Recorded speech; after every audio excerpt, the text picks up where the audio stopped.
Fistful of lead.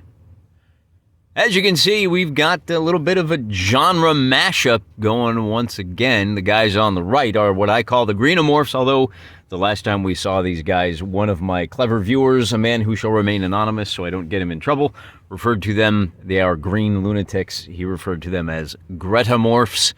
We're going with that. These are now the Gretamorphs, but you saw that in the thumbnail. So we can talk about the fact that who we have are, we've got one queen, that's the big one in the back. She should be pretty easy to identify. And then we've got two Gretamorphs, the kind of adult fellas in the middle, and then we have three, we're just going to call them larval stage Gretamorphs. Those are the three guys in front. Now those three guys in the front will activate on a single card. Everybody on this side of the team is armored. They all get 8-up saves. They are all predators. I know that's the trait. I know they're not predators in the Predators versus Alien sense, but the trait is called predators. They can creep 2.5 inches per turn. They don't actually use that this time. They didn't really need to. And they are all bruisers, meaning every single one of these guys uses the D12 in melee. Well, that's not true. The larval guys are small, which means, instead of being bruisers, which means they are -1 when you shoot at them. They only have 2 wounds, and when they hit you, your wound roll is at -1, so they're not quite as strong, but they're a little lasting. And of course, these guys, because there's 3 of them, they're only using D8s on all of their die rolls. The guys in the back, then the only other thing to worry about is the Queen Greta there in the back. She is a leader, so if one of her minions is within 6 inches, remember we play in half scale, they will get a +1 on the recovery. Over on the other side of the ledger, we've got Hot Pants McGee and the 3 Simpketeers. Now, Hot Pants, she is the leader. She is a veteran. She's going to be rolling D12s. She is slippery, meaning she can leave melee as an action, although she might not want to because she is a swordswoman. She has a total of +2 to her melee, and then she is also quick, so she has 1 extra inch on her movement. Now, as you can see, she's got 3 guys in black. These are Desperados. These 3 guys in the back come from, so let's talk about figure source here just real quick. The Gretamorphs all come from the 10mm line of Pendraken. The Pirate last there in the center is a Rebel Miniatures figure from the packet of female pirate captains. Then the 3 guys in the back come from Blue Moon Manufacturing. They come with the 3 Musketeers line. And they all have, they all win melee ties as their special ability. And then we look at the weapons they've got. They each have 1 extra skill. I am going 4-on-4 here to kind of streamline things a little bit. 8 figures is quite a bit to handle for 1 guy, but I'm up for it. The skills that these guys have depend on the weapons that they are holding. The guy on the left, you see he's lunging forward, so he has lunge. Makes sense. So he can attack at 2 inches range in melee. If you fight a melee with him and you're 2 inches away, you can't hurt him, but he can hurt you because he's got that extra reach. The next guy, the guy in the center, he has 2 pistols. Pistols have a 3-inch range. Short range, you hit on a 5, and then up to 6 inches, you hit on an 8. And then the last guy, he's an infiltrator, so he gets a free 3-inch move at the start of the game. He has a sword and a pistol, and this is black powder, so it takes a full turn to reload either of those pistols, meaning the guy in the center with the 2 pistols, he can fire them both in 1 turn, but then it's going to take 2 full turns to reload them. Because he has no melee weapon, that might be a little tough.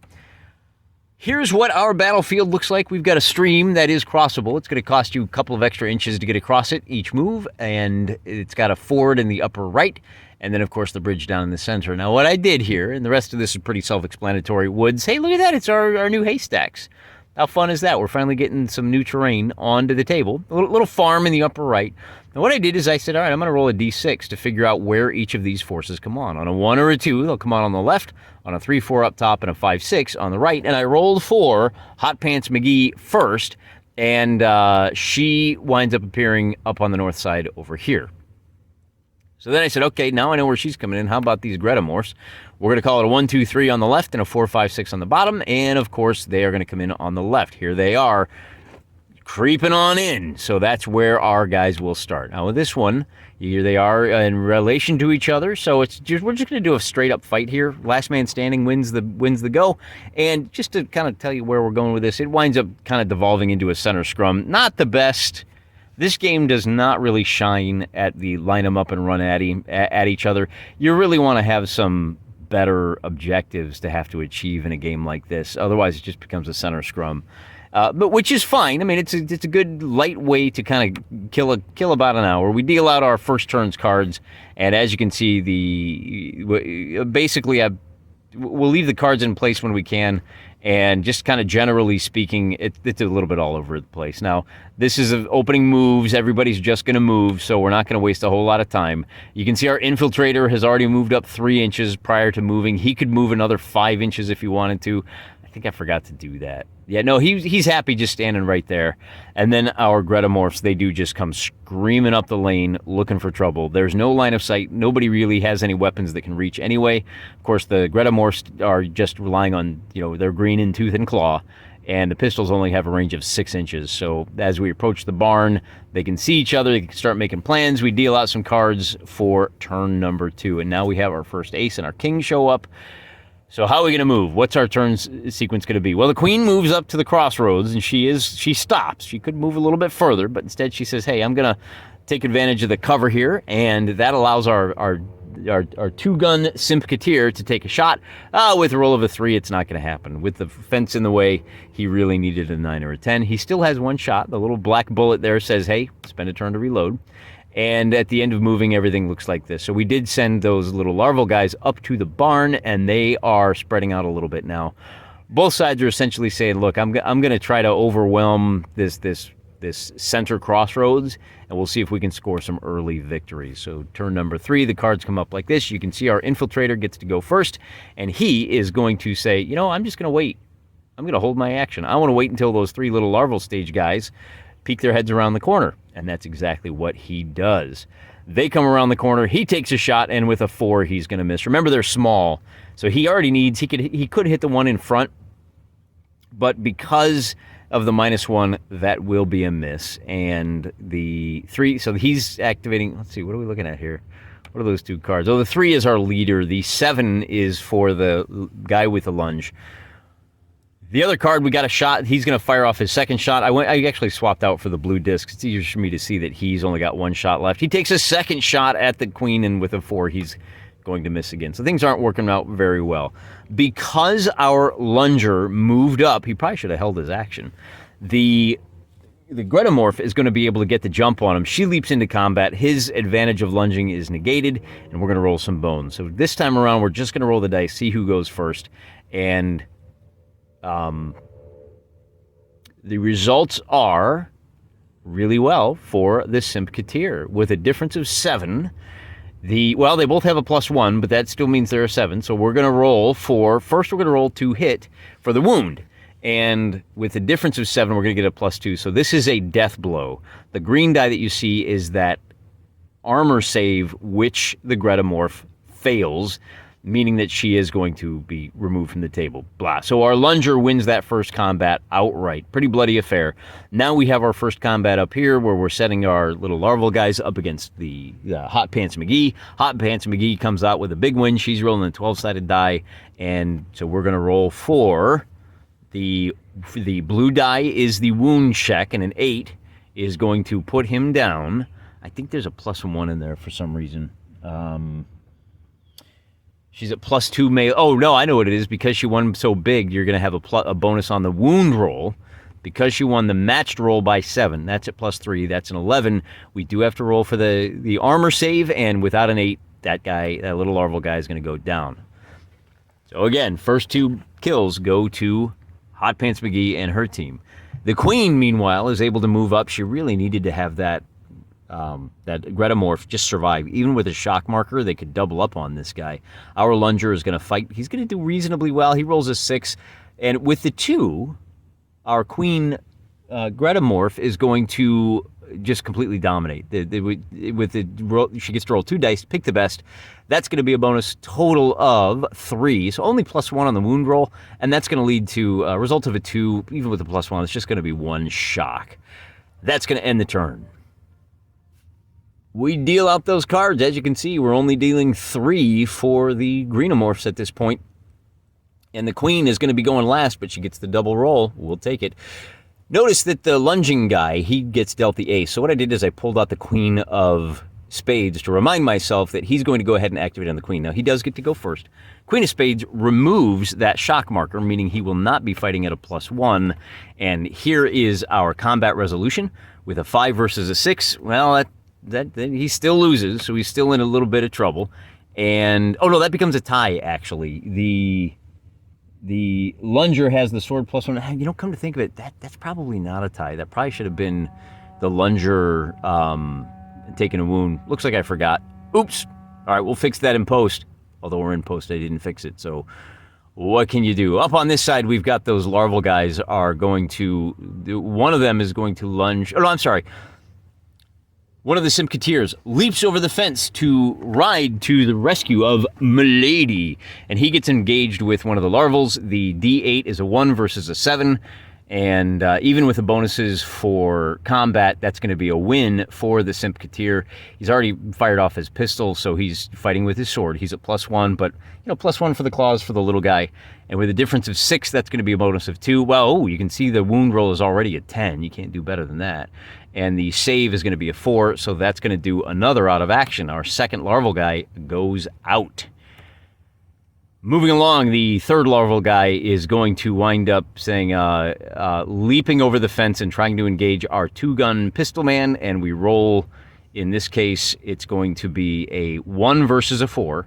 So this larval guy actually wins the melee, and with just 3, he's going to get a +1. With a difference of 3, he gets a +1 on the wound check. That's going to be a 5, and that delivers a shock to our 2-pistol Pete. Even worse, that's going to allow our Gretamorph to engage in close combat. As you can see, he rolls the 1, he fumbles. I don't do the dropped weapons. It's just one more darn thing I got to keep track of. Forget about it. Losing by 7 is bad enough as it is. But Mr. Two Guns does not lose by 7. He is outnumbered by 1, and he's got the shock marker. He loses by a total of 9.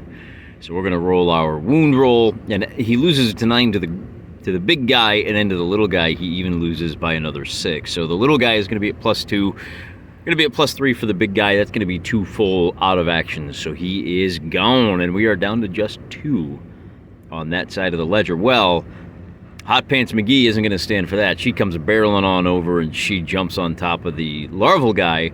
Rolling that D12 pays off big. She's going to have the 2-point bonus. And she, again, the D12 is a killer. She puts him out of action with a 10. Oh, wait a minute. No, she does not. He makes his save. So instead of going out of action, that little larval guy is going to take a... Oh, you know, I think I dropped a wound down. That should be a shock, shouldn't it?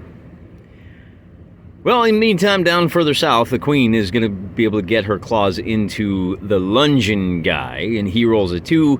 She gets to, you know, end of the turn. Having that deuce pays off. She rolls 2 D12 and manages to win by 4, which is going to put him down, and rolling the D12 for out of action means he's down. He takes the big 10 plus, and we move on to the next turn. Now we really do only have 2 guys on the human side of the ledger, and they're going to get to go first. Are they? No, they're not. We're going to get a couple of moves out of the aliens first. They're going to be able to jump up on top of Hot Pants McGee, and our larval guy is going to go first. Now, she rolls the 7 and 5, so she wins, and with a 12... So, let's back up a step. What you're looking at here is the blue die is her attack die. She wins by a total of 3 points. Doesn't really matter what she wins by, because when you roll 12 on the wound check, that's going to put that larval guy completely out of action. Which opens up the space for the Queen Gretamorph to rush into combat, and they are going to lock horns, and it's not going to go well for Hot Pants McGee. Once again, we are going to roll a blue die for her attack, a green die for the Gretamorph's attack, and it's going to be a 4 on the wound roll. That red die is the wound check for the Gretamorph, and with a +2 to his roll, it's going to be a total of, well, I think it's half-cocked there. She takes a wound on this one. She goes down. She does not get the benefit of the armor check that they do. So the final Gretamorph is going to dive in, and now we have to roll 2 green dice. So the green dice are for the aliens. The blue die is for our Hot Pants McGee. Now, she is going to be at a total of 2 on this die roll. 1 because she's laying down, 1 because she's wounded. She's only going to get a total result of a 2. Compare that to the 10 and the 4, and that means we have 2 wound checks, and one of those is going to come up with a shock, and one is going to come up with a wound. So now she has 2 wounds. On her turn, well, we're not quite there yet, are we? Her buddy's going to rush on over. Now he distracts the Queen Gretamorph, but he is behind a rock wall. So the Gretamorph is going to get a bonus of 1. He is going to lose this fight with a roll of 3, and with the +2 on the... where are we at here? The red D12 is the wound check. He earns himself a shock. So it's only a total of +1, actually, because they're both, let's see, a difference of 3. I think it's a +1.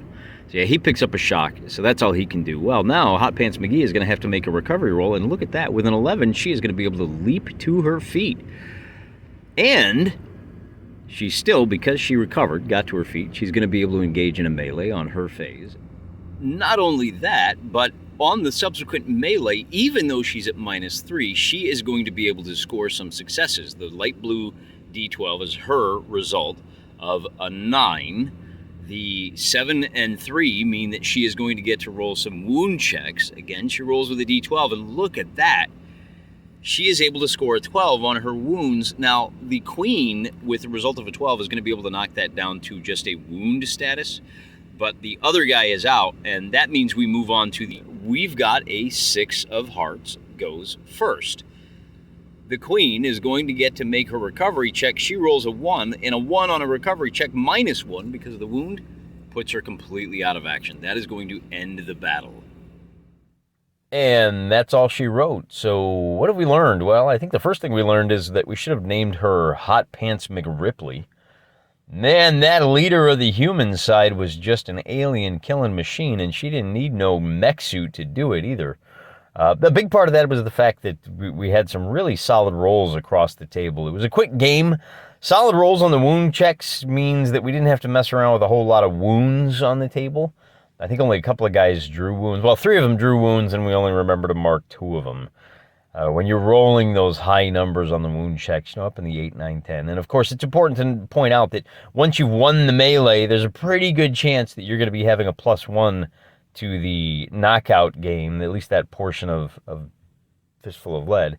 And that means that although the official table says, hey, you're out of action on a 10, really it's more like a 9 or an 8 for the most part, because you're going to win by 3, 4 points more often than not. Really big swings across the board.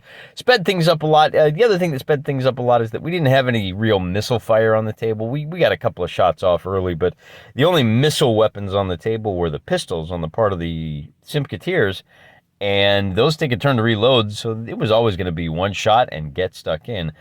In a situation like that where everybody's just kind of dogpiling in on either side of the table, the Gretamorphs are going to have the advantage every single time, particularly with the armor. That sped things up. Their armor wasn't terribly effective this time around. And so, all in all, this was kind of a quick one. I think it probably took me about 30 to 40 minutes to play this out. And I'm kind of enjoying the reduced pressure. Just make sure you get your lighting correct. Take some snapshots, and then when you don't have the pressure of remembering all of the rules and the cameras and all that stuff, we can sit back and we can just kind of go through the slideshow. And we can talk a little bit more about what's happening. We take our time. I just won't advance to the next slide until I've said my full piece. We can put the dice where we want them to help illustrate what's going on. So I think this works really well. Honestly, that's all a bit of excuse making. A man is a rationalizing animal, not a rational animal after all. Ultimately, what's going on here is that I'm filming in the middle part of the day when just everything is most active, and the sound quality is just terrible, and I'm not going to fight with it. I'm just going to take my time. I'm going to give you the best that I can here by playing this wonderful little game and showing you guys how I play it, how my decisions work, and what kind of lessons we can take from it. If you're going to play this game, the other thing to point out, I think, is we call it genre bending, but our Gretamorphs could just as easily have been wild hogs or mountain lions. And strip out the fantasy altogether, you get the exact same experience. I think if you really want to mix genres, you need to pay a little bit more attention to the fact that certain genres have things that you need to include. If our Gretamorphs, if we had gone fantasy versus our highwaymen led by Hot Pants, then, having a wizard on one side versus laser beams on the other, you can really get a much better feel for that. I think it works better in the bigger battles portion, where you have that mass fire against these nigh invulnerable space demons painted green. So a couple of other things to be aware of. The genre bending on this, the genre neutral aspect of Fistful of Lead can be a detriment. But that's only true if you're not paying attention to what you're doing. If you take a little more time and think about what kind of flavor you want, and you're not just throwing a bunch of melee fighters at each other, you can get a much more flavorful experience, and even one that mixes genres across the board. So that's about it. Hope you had as much fun listening as I had playing this out. Until next time, I'm praying for you.